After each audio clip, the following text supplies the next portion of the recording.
Mission शक्ति का लक्ष्य, जैसे कई हमारी योजनाएं थी, स्कीम्स थी, उसको एक करके मिशन शक्ति के रूप में उसमें संबल और सामर्थ।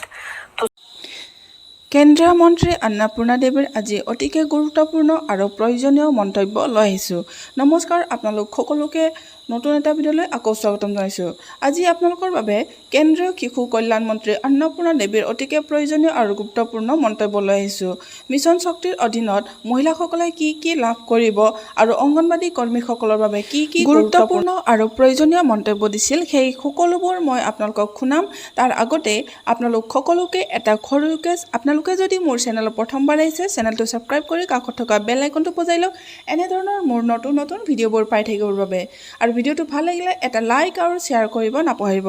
বলক তেতিয়াহ'লে মই আপোনালোকক শুনাই দিওঁ কেন্দ্ৰীয় শিশু কল্যাণ মন্ত্ৰী অন্নপূৰ্ণা দেৱীয়ে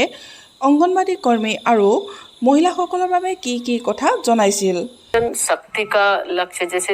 कई हमारी योजनाएं थी, स्कीम्स थी, उसको एक करके मिशन शक्ति के रूप में उसमें संबल और सामर्थ। तो उसमें हर तरह की महिलाओं को, जो संकटग्रस्त महिलाएं हैं, उनको हम कैसे मदद कर सकते हैं। तो वन स्टॉप सेंटर के माध्यम से, हेल्पलाइन, महिला हेल्पलाइन के माध्यम से, नारी अदालत के माध्यम से, इन सारी योजना के माध्यम से जो महिलाएं हैं, जो संकट में फंसी हुई महिला है, उनको हम मदद करने के लिए इस तरह की सुविधाएं उपलब्ध कराते हैं, ताकि महिला हेल्पलाइन के माध्यम से अगर वो जब फोन करती हैं तो निश्चित रूप से तुरंत ओएससी के माध्यम से उनको ये मदद मिलती है। तो ये एक बहुत ही माननीय प्रधानमंत्री जी के नेतृत्व में ये जो एक हमारा लक्ष्य है कि महिलाओं को सशक्त करना, महिलाओं को सुरक्षित करना और महिलाओं को आगे बढ़ने के लिए उनको एक अच्छा माहौल प्रदान करना, तो उसी के तहत ये कार्यक्रम है। और उसके साथ साथ फिर हम महिलाओं को सशक्त करने के लिए हम प्रधानमंत्री मातृ वंदना योजना, सखी निवास, महिला सशक्तिकरण पालना जैसे कार्यक्रम के माध्यम से, योजना के माध्यम से महिलाओं को, ताकि कामकाजी महिलाओं को सुविधा मिल सके, हमारी जो प्रेग्नेंट लेडी हैं उनको सुविधाएं मिल सके। और आने वाले समय में जो हम 2047 की बात हम करते हैं, संकल्प को सिद्धि तक पहुंचाने में उन महिलाओं की भी अहम भूमिका रहे, ताकि हर क्षेत्र में, चाहे वो कामकाजी महिलाएं हो या अन्य, उन सबको राज्य सरकार की योजना के साथ साथ सरकार की योजना का लाभ भी मिल सके और उन्हें आगे बढ़ने में सहयोग मिल सके। महिला को, महिलाओं को कैसे आगे बढ़ाना है सशक्तिकरण की दिशा में, तो विमेन लेड डेवलपमेंट के माध्यम से, चूंकि एक माननीय प्रधानमंत्री जी के माध्यम से, चूंकि उनकी ये सोच है कि आधी आबादी जब तक सशक्त नहीं होंगी तब तक हम देश को आगे बढ़ाने में, या 2047 का जो भारत है सपना अधूरा रहेगा। बिल्कुल। तो इसके लिए हर तरह की वो सुविधाएं महिलाओं को दी जा रही है। चाहे अगर हम स्कीम्स की अगर बात करें तो स्कीम्स में भी मुद्रा योजना हो, पीएम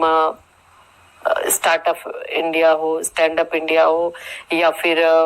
रूरल डेवलपमेंट के माध्यम से जो महिलाओं को सशक्तिकरण की दिशा में वहाँ लखपति दीदी बनाने की बात हो, 10 करोड़ से ज्यादा एसएचजी से महिलाओं को जोड़ा गया है। तो इस तरह की योजना के माध्यम से महिलाएं आत्मनिर्भर बनेंगी। ड्रोन दीदी के माध्यम से तो महिलाएं आत्मनिर्भर बन रही हैं, महिलाएं स्वावलंबी बन रही हैं। और महिला और उज्ज्वला योजना है, उसके साथ साथ आप देखें तो प्रधानमंत्री आवास योजना के माध्यम से भी महिलाओं के नाम से संपत्ति होने लगी है। तो कहीं ना कहीं अनेक अलग अलग विभागों के माध्यम से महिलाओं को जो लाभ प्रदान किया जाता है, जो योजनाएं दी जाती है, उससे आत्मबल में भी वृद्धि होती है। और जिसके वजह से आज महिलाएं हर एक क्षेत्र में, आज हम स्टार्टअप से स्पेस तक देखें तो महिलाएं आगे बढ़ रही हैं और सरकार की योजना का लाभ भी ले रही हैं। और देखिए, सी-बॉक्स पोर्टल का अपग्रेडेड वर्जन अभी लॉन्च किया गया, और इसका मुख्य उद्देश्य कि जो हमारी महिलाएं हैं, चाहे वो ऑफिस में काम करने वाली महिलाएं हो या फिर अन्य क्षेत्र में, प्राइवेट सेक्टर हो, सरकारी ऑफिस में हो, जहां भी, कि वो एक भय मुक्त वातावरण में काम कर सके। और इसके लिए ये जो डिजिटल पहल है सी-बॉक्स पोर्टल, कि अगर उनके साथ किसी भी तरह का उत्पीड़न होता है तो वो स्वयं उस पर रजिस्टर्ड कर सके। और हर एक ऑफिस में, अभी हम आपको बताएं कि भारत सरकार के अंतर्गत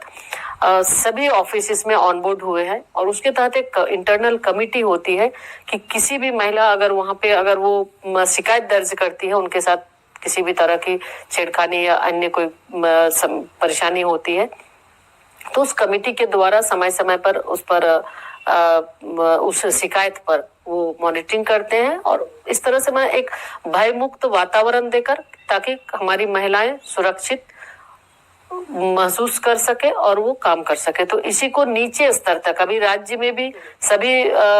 राज्य सरकारें इसमें ऑनबोर्ड हुई है। सभी राज्य सरकार के साथ लगभग 666 नीचे स्तर तक, यानी जिलों तक, जिला से लेके नीचे पंचायत और प्रखंड स्तर तक डिपार्टमेंट इसमें सभी जुड़े हैं, अन्य अन्य ऑफिस इसमें जुड़े हैं और नीचे स्तर पंचायत स्तर तक काम करने वाली महिलाओं को इसके बारे में हम लोग जानकारी भी देते हैं और इसके अंदर हम जागरूकता के लिए भी पहल अभी चल रही है कि कैसे नीचे स्तर तक महिलाओं को इसकी जागरूकता हो सके और वो इसमें भय मुक्त वातावरण में वो काम करे और बिल्कुल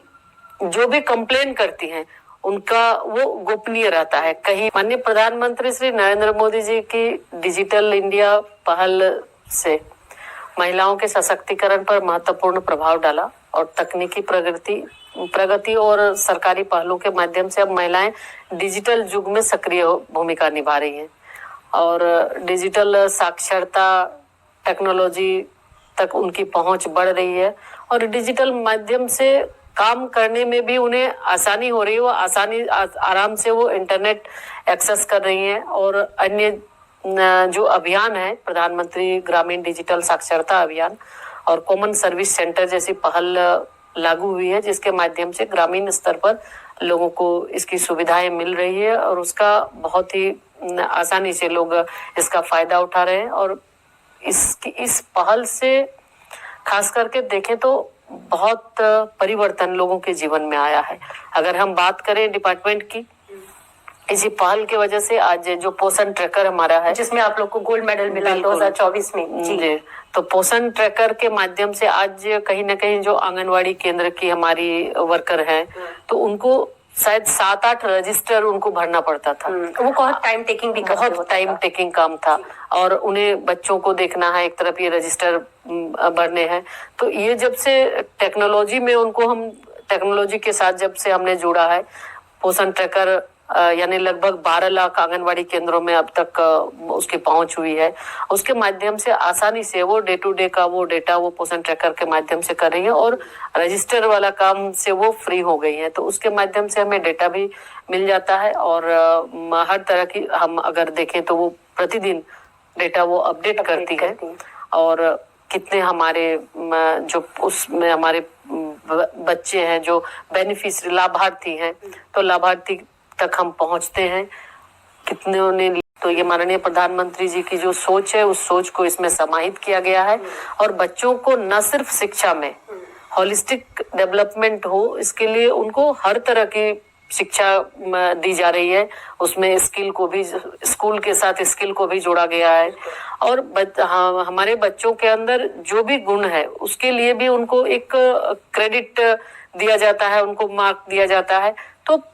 निश्चित रूप से ये जो एक पहल है, तो ये बहुत ही आमूलचूल परिवर्तन होगा और सबसे बड़ी बात कि अब हमारे बच्चे हमारे देश के बारे में जानेंगे। बिल्कुल। अभी तक कहीं ना कहीं हम जो हमारी पढ़ाई होती थी मैकाले मॉडल के माध्यम से, तो हम रटने पर विश्वास रखते थे, लेकिन अब की शिक्षा जो है, अब ये जो नेशनल एजुकेशन पॉलिसी है, छोटे बच्चों से लेके हम बच्चों के अंदर समझ कैसे बढ़ा सकते हैं, यानी बाल वाटिका का कॉन्सेप्ट है, ECC जो हम आंगनवाड़ी केंद्र में लागू कर रहे हैं, हमारा ये चल रहा है जी। हम आंगनवाड़ी केंद्र की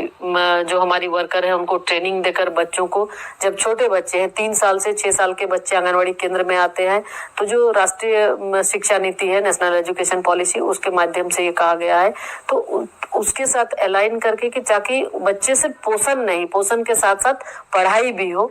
तो यानी कि कैसे बच्चों का संपूर्ण विकास हो सके, इस शिक्षा नीति में दर्शाई गई है और इसके माध्यम से हम ये क्रमशः आगे बढ़ ही रहे हैं और इससे काफी फायदा भी हो रहा है कि बच्चों के अंदर जो टैलेंट है तो वो हमें